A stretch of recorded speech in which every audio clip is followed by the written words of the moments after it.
Hi guys, welcome back to my channel. So today's video is going to be all about building up a workwear wardrobe, which basics to go for and where to get them as well. So this is perfect if you're just starting out in the corporate world, or if you've been working for a very long time and you just want a bit of a refresh as well. I really only shop from a few stores now, just because over the years I found that particular stores do particular pieces which work very well for me, so I just go back to them time and time again. So I am going to be sharing specific items from my closet. A lot of these items are quite old, just because I try and invest in quality that will see me through a few years, but these styles are often ones that just get repeated year after year, so if I can find exact links then I will leave them below.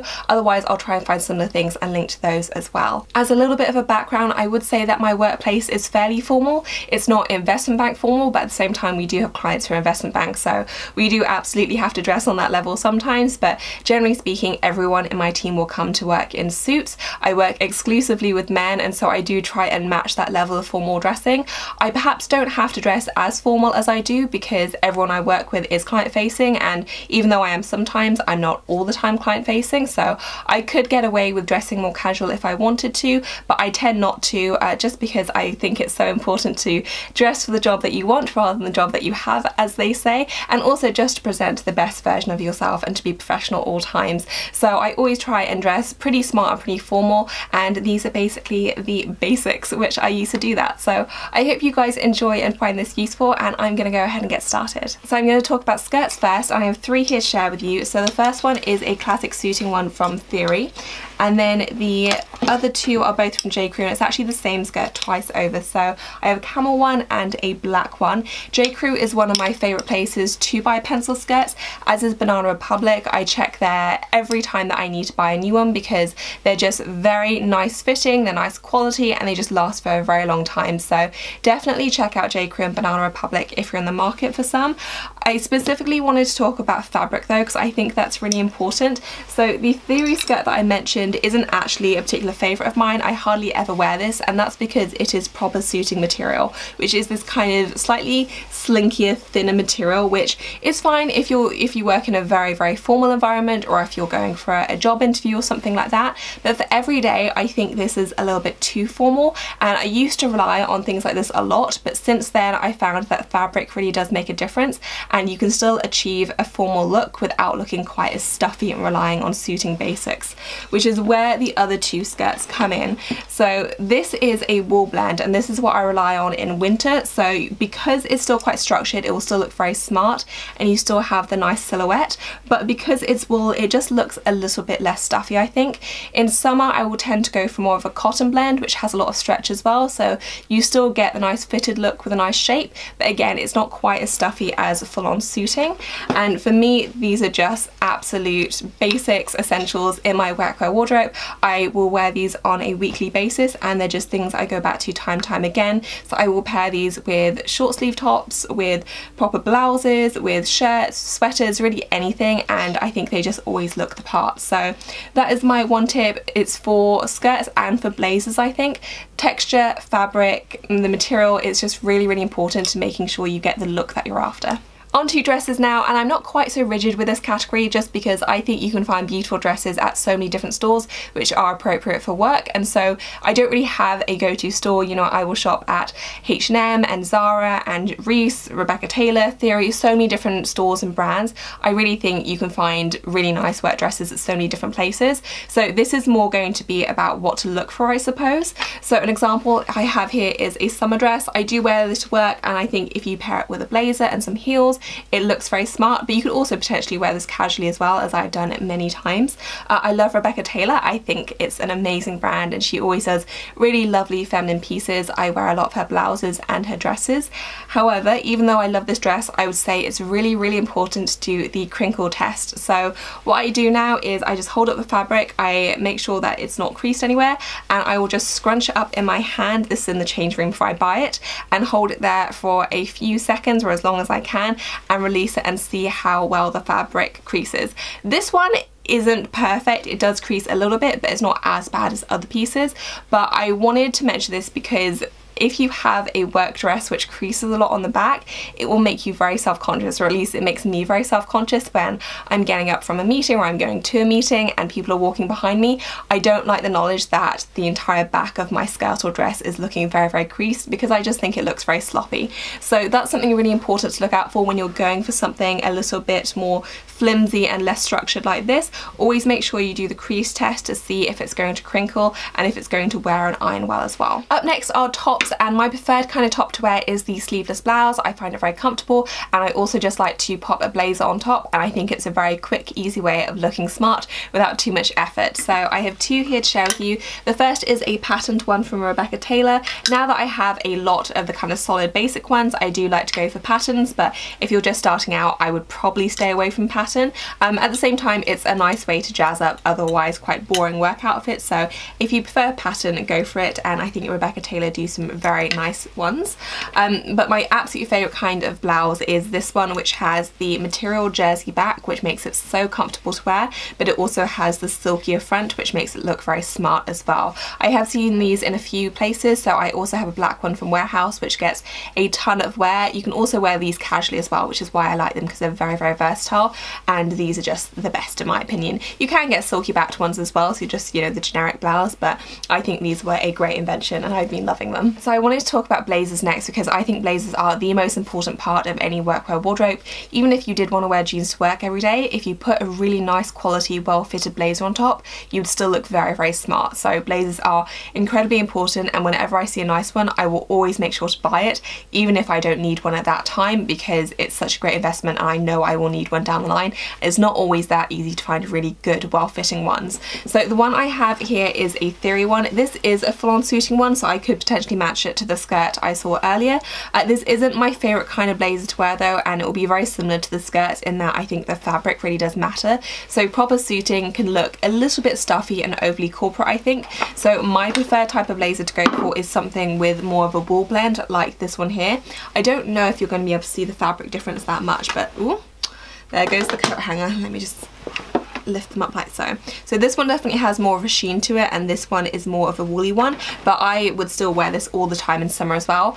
Unfortunately, I can't wear this anymore because it was dry clean only, and I accidentally put it in the wash and just totally ruined it. So it's now shrunk and the material has changed. So I am totally devastated, and I've been desperately trying to find a replacement one. So when I go to America next week, that is going to be my one mission, trying to find a replacement. This one is also from Theory as well, and it was just the perfect blazer. I would recommend trying to get something a little bit more cropped, at least in the back. This one was a lot shorter than most workwear blazers are, and for that reason it was very versatile, and I could pair it with any type of dress or skirt that I had and it would look really, really good. So go for something which is a little bit shorter, I think, which will make it look a bit modern, and also again really pay attention to fabric, which is so important. Suiting is nice if you do work in a very formal environment, but if you go for something a little bit more textured, perhaps in a cotton or a wool blend, it will see you through many more occasions than just traditional suiting will. I also wanted to mention different types of jackets as well, because if you don't want to go for blazers, that's totally fine.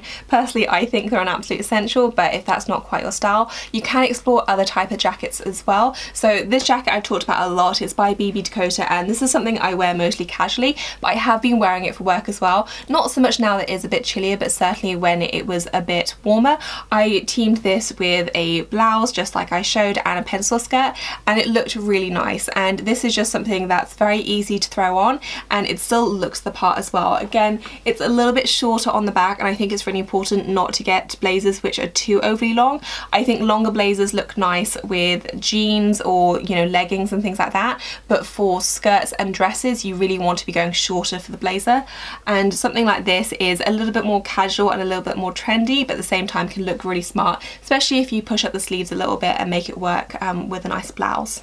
Up next, I'm going to be talking about shoes. So I have two types of shoes to talk to you about. So I have heels, which are for the office, and also flats to commute in. I never commute in heels. I don't know anyone who does do that. It's just not a fun idea trying to face the London commute in high-heeled shoes. Not something I would ever do. So finding a good pair of flats is really important, I think. If I know I'm going to be traveling a lot within my workday, then I will pick a slightly fancier pair of flats. So I have a pair of Jimmy Choos that I rely on a lot, but they're not the most comfortable. So I don't pick those on a daily basis. What I do pick are these really cheap flats from New Look. I buy these about once every 6 months, I would say. They only cost £10, they're really inexpensive. They do fall apart after a while, but I don't mind replacing them every 6 months just because they do the job really well and they are only £10.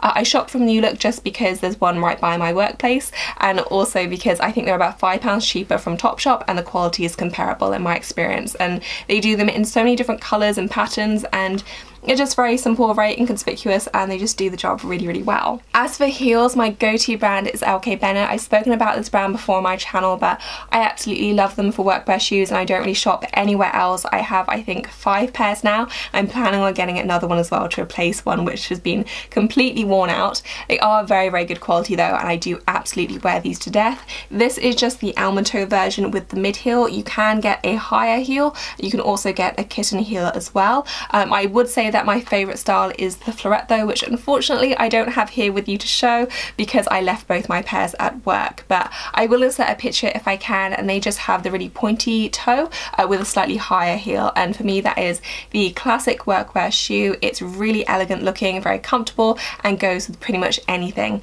I would also recommend going for patent leather rather than a matte leather, so I think they're called kid leather, just because it's much easier to care and maintain, and I also think it looks a bit smarter. And for me, the basic colours are the obvious ones, so black, nude, and maybe a navy as well. Next, I'm going to quickly talk about coats as well. I'm down to my final 2 categories, so I'm going to be talking about coats now and jewellery in a second. And for me, the go-to coat that I would wear for work is the single-breasted coat, which is just very, very simple, like so. And you can always find these from every kind of brand, every season, because, well, not every season, but every year for autumn, winter, because it's just a very, very classic style. And for me, this is the easiest to wear. It's also very versatile, so you can absolutely wear this casually as well. If you wanted to pair it with some, I don't know, leather leggings or jeans and some trainers, you definitely could, but for work it really works as well. You can also pair it with a lot of different types of scarves. You can pair it with a fur stole as well if you like that kind of look, and they're just very, very classic pieces. My preferred coat brands are Zara, Maj, which is where this one is from, and Burberry as well. Most of my coats are from those 3 brands, and for me those just go-tos, and they're at every price point as well. So if you want something more affordable, go Zara. If you can afford a bit more, go for Maj, and their coats run about £400 to £500, I think, and Burberry is obviously at the top end, but those are all very, very good brands for beautiful, well cut, fitted, quality coats. And finally, I'm going to be talking about jewellery. So I think it's really important to invest in, well, I don't want to say invest because you can actually get these very, very inexpensively, but to at least buy a few nice statement necklaces, especially if you're going for slightly more plainer looking blouses and dresses and skirts. It's nice to dress it up a little bit with jewellery, and it's a very easy way of dressing up a whole array of different outfits. So I prefer to go for gold tone statement jewellery, even though generally speaking I tend to go for silver or white gold in fine jewellery, but for statement jewellery I think gold works really nicely, and so just something like that works really, really well, especially for higher cut items. And then I also got this one. So this one is actually from J. Crew, but it's quite old. I will try and link something similar if I can find it. But this one I bought very recently from Banana Republic. I haven't worn it yet, so it has the tag on it. But I thought this was really lovely. So you can go a little bit more crazy with your jewellery pieces, but it will still look very chic, very put together, and very work appropriate if you team it with the right outfit. And it's just a nice way to have a little bit more fun with your work outfits. So that's it for this video, you guys. I hope that you enjoyed it. I do have a workwear lookbook coming up as well, which was actually going to go up before this video, but that isn't going to be a voiceover. I'm not going to really explain any of the outfits, so I thought I would do this video first, sharing some of the key pieces I use, and then do that video next, showing how I put together the outfits and how I actually wear them. So if you're interested, keep a lookout for that. If you liked the video, please do give it a thumbs up, and if you want to see more of these kinds of videos, then let me know in the comments section and let me know what kinds of videos that you'd like to see. As always, thank you so much for watching, and I will see you guys in my next one. Bye.